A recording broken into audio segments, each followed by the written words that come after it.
Your backstory, what you're doing. I'm looking forward to getting into it. So, to begin our journey into your world, I want to ask this. 6 years ago, this pandemic was raging. It was changing the world and everything we do. How did you get through that era, and how has it changed the way that you do things today? There was a great book, and I found it right at the beginning of the pandemic. In fact, a little bit before. It's called The Daily Stoic by Ryan Holiday, and it had these statements from Marcus Aurelius and Epictetus and Rufus and Sophocles and all the great Stoics. And they had a statement of day, and then Ryan Holiday did a couple of paragraphs on that statement, and it was designed to be read every day. So I started in January. By the time it got to March, there was one that happened just after the lockdowns, and the statement was something like, it was from Marcus Aurelius, but it was something like the unbridled mind, the undisciplined mind is always subject to problems. I'm paraphrasing, but what Holiday said was that, we just lose our minds, Hmm. and so we're not able to we're not able to handle a lot of the complexities that come along. And that calmed me down a lot. It was just like, look, the world was going crazy, Yeah. and what a difference. So you just flex. I went from traveling over 100 nights a year to zero. Yeah. I got used to not having my butt on so many planes, and it was really nice to spend some time at home, Yeah. um, and make the adjustments to the world as it became. So there's a few titles floating around for you. There's a lot of history that's gone on here. So I want to get to the heart of what you do every day. I'm going to put you Mhm. in front of 13-year-olds. It's career day, and one of the kids wants to know what you do for a living. How do you synthesize that for his brain? Yeah, well, I can't say professional golfer or fireman, so that lets me out of most of the career days. But I'm an executive coach by trade and by training. I've been doing that for almost 30 years, and that's what I do every day. I'm also an author. Got let's see, 5 books out so far. I got a sixth coming out in October. And I just find a lot of joy in writing. And then I'm a woodturner, and so if this is going to be on video, you can see some of the things that I've made that Yeah. are behind me. Yeah. And so I think a 13-year-old would really jazz out on the wood turning part. Yeah. But the one thing we learned about wood turning is, if you want to make $1 million wood turning, start with 2 million. Yeah. Right. You That's know, so it is not something that can sustain me. But I do really love the coaching part. It's like I said, it's something that I've worked on a long time, and I just love seeing people be successful. that quote is exactly what jazz musicians say. If you want to make $100, start with 200. It's that mentality. But it's love. That's the thing about it. When you get into something that you love, it's like it's a priceless venture at the end of the day. Yeah, I don't see myself ever retiring from it either. Sure, As long as people are willing to pay me to do it, I'm more than happy to do it. for And sure. people are still finding value in what I do, and that is great. I love being useful. Yeah, for sure. So let's go back to your beginnings here. Before we do that, what did you want to be when you were at career day at 12 or 13? What was your dream job? I probably wanted to be a professional golfer. Yeah, yeah, That's but I'll tell you, growing up in Wheaton, Illinois, and being in cold country and playing golf 5 months a year, that wasn't really conducive to getting a good game together, and probably I didn't have the discipline to stick with it. but a lot of it is my dad was my hero. And my dad was the consummate salesman. He was a great salesman all his career, and so I guess that's why I followed in his footsteps. Because I'm not sure I knew what else to do. I Yeah. mean, I don't think there was really a passion for anything, and that developed later. You know, the thing about coaches and mentors and those special people in our lives is that they pick up on who you are and they shout it from the mountaintops. They make you feel like what you have to bring to the table is special. And as a coach doing that for others, who was that first coach for you beyond your dad? Who was the person that believed in you? Well, there's a lot of people who believed in me. Going back to when I was a lobbyist in California, I had a boss named Ron Pfeiffer who was a huge mentor, and he was a friend. He and I stayed in touch. He passed away a few years ago, but he and I stayed in touch after he retired, and as I started on the coaching journey. So Ron was a friend, a mentor, just a wonderful person to work for. The my first coach was a guy named David Herlinger, and he was just trying to figure out coaching, and so he and I both stumbled around coaching for a while. He was a little bit further advanced. You know what the definition of an expert is, right? The I have an definition, idea. Yeah. right, right. It's somebody who knows one thing more than you do. Right, right, right. So he was an expert at coaching because he knew one thing more than I did, and he stayed one level ahead. But I've had a number of coaches in my life, and I think a lot of people ask me, I want to become a coach. How do I do that? My answer is first get a coach Yeah. because you've got to know how to be coached before you can coach. So let's get a snapshot of your career. Let's look in the rearview mirror. You mentioned being in California. Take me from your beginnings and how you evolved to this executive coach position and being a writer. How did this happen?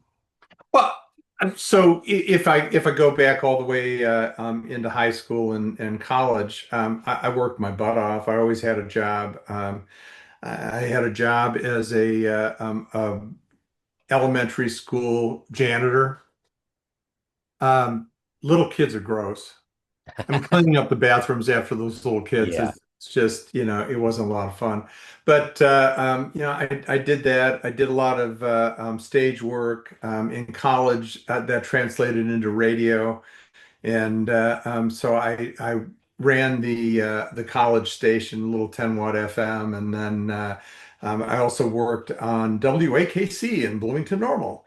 yeah, And I had the Hank Scholl's evening show here on WAKC, my AM voice. yeah, Um, and so I think a lot of those are formative experiences, but I ended up in sales. I ended up working for Del Monte in Charlotte, North Carolina. I had moved from Chicago to Atlanta, got hired in Atlanta and sent to Charlotte.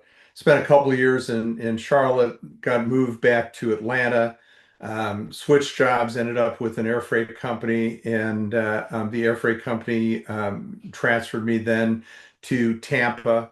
And so I spent a few years as the general manager in Tampa and then got promoted and transferred to LA. I don't know if that was really a promotion. I'm really I think that was more penance to get to be sent to LA. But LA was really cool. And then I switched and went to a company called BFI. Most of the companies that I work for don't exist anymore, so I don't know if that's a good thing or a bad thing. But I was on the West Coast with BFI, started off as sales manager, ended up lobbying, and in May of '98, I got laid off. And I called home and I said, "Listen, I just got the package." And my wife said, "Well, great. So what do you want to do?" And I said, "Well, I don't want to work for anybody anymore. yeah. I want to hang my own shingle, and I don't want to do it here." And so we put a plan together, and a year later we moved to Charlotte. in a 19-foot travel trailer with three humans, five cats, two dogs, Wow. and a month and a half on the road. And that alone is worth a story. But I got to Charlotte, and my initial thought was to become more of a motivational speaker. Yeah. Somebody who just got up on the platform. And I found out really quickly that motivational speakers have no relationships. You get hired and somebody pays you a bunch of money for showing up and flying into Kansas City or whatever, and you get up and you get 2 hours worth of love when everybody's watching what you do, and then you walk off the stage, go to your hotel room, eat some Cheetos and watch bad TV and fly back home. Yeah. And there's no relationship there. And so, when I found coaching, it was all about the relationship. It was all about the continuing relationship. There are clients that I've had for 20 plus years, and those are really special relationships. I would say my average tenure is probably between 7 and 10 years. And that's really special because you get to know somebody really well, and then your coaching can be informed by what you know. And what's unique about your journey is that you've seen such a wide swath of the United States. You've gone from coast to coast, the Midwest. How much of that has increased your level of awareness of your clientele or understanding where they're coming from? Has it made you more well-rounded to see this much and this many different Oh yeah, cultures and God people? yes. God yes. And living in LA, all of a sudden you either really enjoy living in LA or you don't. Yeah. And there were some really great parts about LA. I mean, God, the weather is just incredible. Yeah. They used to have this thing called Jap Dip, just another perfect day in paradise. That was one of the weathermen who was, and as a weatherman out there, you don't really have a lot to Right. comment on. And it's hot in the summertime, and then it's not as hot in the wintertime. But certainly don't have to worry about snow events or that kind of thing. Um, but I think the travel has really helped as well. Yeah. And I'm still traveling quite a bit. I was just in Salt Lake City and San Antonio. I'm going to be in LA next week, and then in Dallas the week after that. Um, and it just it rounds you out. It doesn't get you stuck. It doesn't, you know, I have a it's interesting. I have a thought that it would have been nice to grow up in an area and stay in an area my whole life. And then you have all the family connections and you have all the friend connections and the people you went to high school with and college with. You go out and you grab a drink with them and you still know them. Facebook has replaced a lot of that, Yeah. because everybody is on Facebook. But I really would have missed a lot of the things that I do. And the hard part about traveling, and I don't think anybody really talks about it, is the lack of local connections Yeah. because you don't have the local connections when you're doing that. I used to be really heavily involved in Charlotte, and then my business blew up, and it took me nationwide. And so I don't have a regular golf foursome. I don't have people that I know and rely on, and so that's been difficult, but that's the life you choose. Yeah. Yeah. When you were talking about LA's weather, I was thinking about Steve Martin in LA Story when he had those little sunny magnets and he'd just throw them up because he would pre-record everything because there was no weather. That's right. So, That's right. being a businessman, being somebody that helps lead people to a better space in business, who have you admired, whether it's an entrepreneur, a business mind, a company that top down does it, has lifetime customers, does it the right way, treating employees well? Who do you admire? What's been a template for you? Well, I was really fortunate enough to get involved with a company called Haskell in North Florida, and They're now worldwide. When I got involved with them, they only had 3 offices, and now they've got, I don't know, close to 30 all over the globe. Um, Best culture I've ever worked with, best culture I've ever worked in, and I'm proud to be a part of that culture. We've run a class called Leadership Series. It's a 3-year leadership program. I've been running it since 2010. So we're entering our 17th year of providing content. And wow, that is just such an honor. There are so many of the company leaders, and they're now taking their place as vice presidents or operating presidents and that kind of stuff. And to watch that progression as they've moved has been great, and knowing that I've been a small part of their growth and development has been so cool to watch. And I admire. There's a guy named Preston Haskell that started the company, and I really admire him. I don't know him that well. I've talked to him a number of times, but he had the gumption when he turned 60 to hire a CEO and step away from the business. Now, he never really stepped away from the business, and he's in his mid 80s now, and he still stays active and involved. Still comes over and talks to people. But that was a ballsy move Yeah. to hire a CEO and say, hey, if I want this thing to grow, if I want this thing to be where I want it to be, then I need to step aside. And man, they've grown. The current CEO, guy named Jim O'Leary, he's a pretty incredible guy. And the story that I love about him is that um, every day that he's in town, he stops by and plays with his grandkids before he goes to the office. Yeah. I mean, that is so grounded, Yeah. and that feeling, that family feeling, suffuses the culture in Haskell. So, what is it that motivates you every day to wake up to help transform lives, to do a job at a high level, take care of your soul, all of these elements? When the alarm clock does or doesn't go off in the morning, what gets you going? Yeah, I pretty much wake up without an alarm clock most mornings unless I have something early to get to. But I'll tell you, the answer is different than it would have been. 14 years ago, I had a stroke, and coming back from that stroke, you realize every day is a blessing. Hmm. Every day above dirt is a good thing. My dad died at 51, my mom died at 56, Wow. and so I've had the opportunity to outlive them, and I never really thought I would.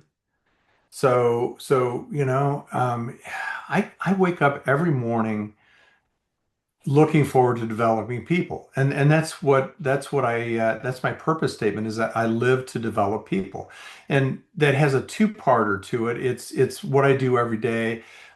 With wood turning, I teach wood turning. I'm president of the North Carolina Woodturners Association. I'm constantly working with that group and helping them get better. But then the other part is I develop people, which means more than just I develop other people. I develop myself too, and I've got to be the best I can do to be able to help people be the best that they are. And that's incredibly important to me because, part of the struggle, especially as you get older, is how do you maintain relevance?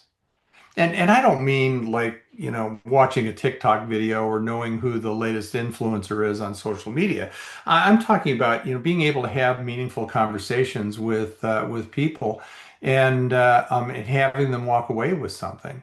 And to me, that's relevance. And so that drives me to be the best I can be every day. And that's why I read constantly and listen to podcasts and appear on podcasts. And I've learned so much from the hosts that I've been on that it's pretty incredible.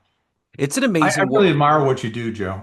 Thank you. Yeah, and I admire you. I mean, and I think that's the beauty of being in this space is it celebrates all of this wonderful work that we're all doing, and it convinces me that there's more good that's being done on this planet every day than anything else. Yeah. Contrary to what we get fed from all these other sources, it's there's a lot of good people out there. There's a little acronym that I use that is really important to me, and it's TAG, TAG.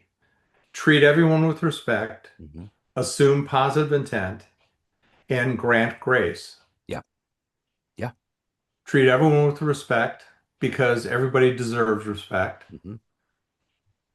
Assume positive intent, and that's so hard Yeah, because listen, the merchants of doom, the people that just want to make you angry or upset or sad, they're all over the place. oh yeah, They're on social media, they're in the news, they're everywhere, and they just want to drag you down. And yeah, if you give into that, wow, it's just, so when somebody cuts you off in traffic, is it that they're a jerk? Or is it that they've got some place to be and they are trying to get there? yeah, yeah, I don't know, maybe a little bit of both, but I'm going to assume positive intent. I'm going to say, hey, maybe they had some place to be, or maybe they just think they're more important than everybody else, and that's okay. yeah. And then grant grace, and the people that we forget to grant grace to more than anybody else is ourselves. Yeah, for sure. For sure. You We're know, the hardest on ourselves. So let's say you had a dream tonight. You ran into the 18-year-old version of you and you walked into a room. There was a film projector and you hit play and your life, 60-second highlight reel came up. Would that young version of you believe your life turned out this way? no. No. No, no. I had a 60-second marriage, a starter marriage, and I never would have seen that coming. I went into sales, and it was actually when I got into my own business that I actually became a good salesperson. Um, I no, I don't. That's a great question. I've never been asked that question Yeah. before, and I really appreciate that because that's thoughtful. Yeah. Would the 18-year-old version of me believe that I ended up where I am? Yeah. Oh, It's a good way of looking back on your life and just being like, wow, how far you've come, everything that's happened. And especially being at a point now where you've outlived your parents. That I think for people that have lost parents, there's a relevancy to that makes total sense. well, Um, Joe, is your parents still around? One is, but my father passed in '08, so he's been gone Yeah. for a while. We were really close. So yeah, whenever you have that moment where you've lost somebody, and he was young, he was 64, Mm, and I remember them mm. talking about how young he was. And of course, this was a long time ago, so I didn't have any real relevancy. Now at 53, I do, but I didn't really understand it deeply then, you know. Well, and as you get closer and closer to the day, the age when he died, Uh-huh. that starts to affect your mental health, Yeah. Yeah. because you can't help thinking about it. Yeah. And It'll be the especially when I was an orphan at 30, and it was that was tough. Yeah, absolutely. So when you look back, I'm going to take this a step further with the film projector. When you look back on your life and everything that you've accomplished, that you've overcome between the stroke and the success that you've had, what are you ultimately the happiest about? What are you the proudest of? My family. I've got three daughters, and they're all great women, and I really appreciate them so much. In the book that I just put out, I talk about hollow forms, and I don't know if you've heard of a hollow form, but a hollow form is anything that you make on a lathe, like a vase, or I've got a couple of them sitting on the shelves behind me, and the inside, you really can't see the inside Yeah. because you're hollowing through a very narrow opening, and you're using some tools that are allowing you to hollow it through this narrow opening. And so, some people would just hollow it out and not worry about it, and give it to somebody or put it on their shelf. Um, the inside it needs to have as good a craftsmanship as the outside. Hmm. Now, even though it can't be seen, it's kind of like Steve Jobs always was a bug about making sure the inside of Apple products was as beautiful as the outside, even though you're never going to see it. Yeah. And to me, that is the way my marriage has been. We're married almost 42 years, and my God, it's people don't see what went into that. Yeah. And oh, by the way, my kids lost a lot of bets along the way that we would stay together. But 42 years and Yeah. we're still together. That's And amazing. yeah, yeah, it is amazing. And I'm not saying that to pump myself up, but think about how many influences you have in a Mhm. life Yep. that get in the way. Yeah. Yeah. And so, there's just so much respect there and so much pride in the ability to maintain that relationship. For sure. So let me ask you this, Chip. I'm going to take all of this one step further here. Everyone has a perception of you, family, friends, clients, everyone that knows you in all these different bubbles, but you run the show. What's your perception of you? Who do you think you are? Well, one of the things that I hope to be is kind, thoughtful. I know I'm not always, you know. If you know anything about behavioral styles, I'm a DI behavioral style, which is pretty dominant, direct, and people oriented, but pretty dominant and direct. So I have to think about when I write an email, I have to think about going back and saying good morning, Yeah. and Right. something nice at the beginning of the email. Um, but I like to think of myself as a kind person. I like to think of myself as a thoughtful person, someone who takes the time to get to know others and takes the time to get to know stuff. And Absolutely. by stuff, I mean, the books that I read. I ran into a person on a podcast that she is one of the few general managers in professional hockey. And I was on her show, and she sent me one of her books. And oh, what a great story! I never would have met that. And so, I add that to the things that I know and the things that I think about and the things that I work on. I interviewed her. She was amazing. It was so much fun. Tony? Yeah. Yeah. Oh You yeah, know, she is great. yeah. I mean, it was just such an interesting look because we have minor league hockey here in Kansas City. And I was just thinking about how, in the whole organism of sports, those smaller teams, it's like high school sports. That's where it starts. That's Oh yeah. where you really want to support them. So, if anybody wants to get your book in October, any of your other books, they want to hire you, consults, any of the good business, where do they go? ScholzandAssociates.com. Okay. My email is chip@scholzandassociates.com, all spelled out. And there's a freebie there. If you go to scholzandassociates.com and click on books, and under it, it says, "What's Chip reading?" There's about 140 books that I've written reviews on, and you may or may not agree with the reviews, but there's great book suggestions there, and it's a freebie. Yeah. Um, and then the books are on Amazon Okay. and on a number of or a number of audiobook platforms as well. Okay. So like barnesandnoble.com, Kobo, um, uh, um, what's the podcast format? But anyway, so Spotify, it's on Spotify as well, and so you can find me. You're out there. Chip, I'll put all these links in the show notes. What a joy. Thank you, sir. You're a titan. I appreciate you taking a minute out. Best of luck with the new book and everything else. I appreciate it.